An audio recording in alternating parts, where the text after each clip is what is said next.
Deep in Central Africa stands the Bwindi impenetrable forest, one of the most biologically diverse rainforests on the planet. Bwindi is home to thousands of unique species and is a haven for the critically endangered mountain gorillas. It was also home to the Batwa, one of the world's most ancient people. These hunter-gatherers lived for millennia in harmony with the forest and the creatures which inhabited it. Deforestation and illegal poaching threatened this sanctuary, and in the early 1990s, national and global efforts were enacted to formally protect the forest. This imposed system decided the Batwa were adversarial to forest protection, and so they were forcibly removed from their ancestral lands. The Batwa became conservation refugees in unwelcoming and unfamiliar terrain. Today, there is a stark line that divides the forest from the sun-drenched mountainside farmlands, playing a tug-of-war with the landscape as well as our understanding of social justice. Short in stature, the Batwa are often referred to derogatorily as pygmies, which can be perceived as a racist depiction of their community as being unintelligent and uncivilized. The Batwa lack adequate political representation and are often excluded from access to social programs, education, and healthcare. Prostitution, begging, and meager day labor have become common means for their survival. They are known to risk their lives to illegally harvest forest resources, such as green bamboo, honey, and other goods which might be used or traded on the local black market. Since their exile, this group's very existence, both physical and cultural, is threatened with extinction. Recently, some Batwa have secured small plots of land outside of the forest, offering a possibility of future permanence. But agriculture is not a skilled practice for the Batwa, and degraded soil and climate change make growing food here challenging, even for the most experienced farmers. What's more, their small plots of land overlook the forest, serving as a reminder of all they've been separated from.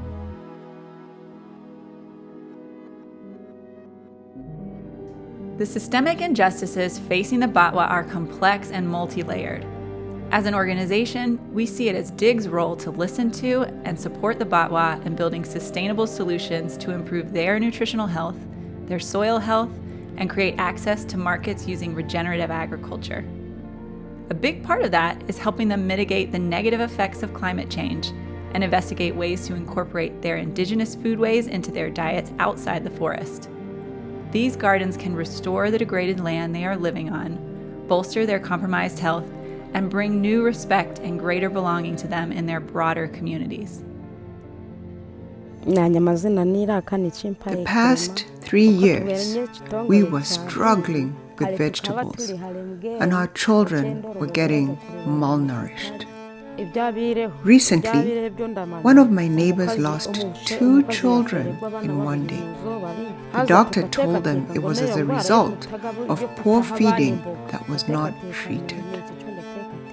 We used to be so far away that if you wanted vegetables, you had to go to the market. DIG has changed this. Other children whose parents are not in the program are usually sick. I don't know what they're suffering from, but I haven't seen these issues with my children. And I think so much of that is because of the DIG program and the vegetables we eat. Agriculture is still a relatively new practice for the Batwa. The idea of land ownership wasn't part of their culture within the forest. So while there have been organizations who have come in to help address some of the Batwa's most basic needs, There are only a handful who have stayed long enough to earn their trust. And trust is the foundation for everything we are doing together. Some years ago, before Dig came in, I would see beetroot being eaten by our Bachiga neighbors. I did not understand it. Even if they gave me these beetroots, I would not eat them. But one time, when Dig did a cooking demonstration with my family, we tasted them and learned why they were good for our health. From that day, my family likes them very much. We cook beetroots almost daily if we have it. One of the most important things we do, Dig does, as an organization, is make a commitment to listen and learn from the community. This ensures our ability to meet their needs within the realities they face daily. For the Batwa, we designed a 4-phase program. The program begins with a community demonstration garden, which teaches regenerative and climate-smart agriculture and connects those learnings to household nutrition. From there, we progress into budgeting and savings, household financial management, land ownership, and growing and storing surplus. For many, these gardens become both a pathway to market and to independence. I also feel proud when I take vegetables to the market, especially the market managed by the Bachiga, the neighboring tribe. Before, Batwa could not go in the market to sell something. But these days, after Dig, I can also go into the market with vegetables and sell to the Bachiga. At least the Bachiga now respect me. I feel that if I continue selling vegetables and the Dig program continues, I think I can go from small scale to large scale and eventually become a big businesswoman.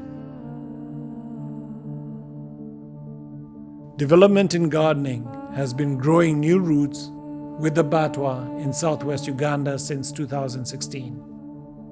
To date, Dig has helped nourish over half the remaining Batwa population. Relationships built on trust, one seed at a time.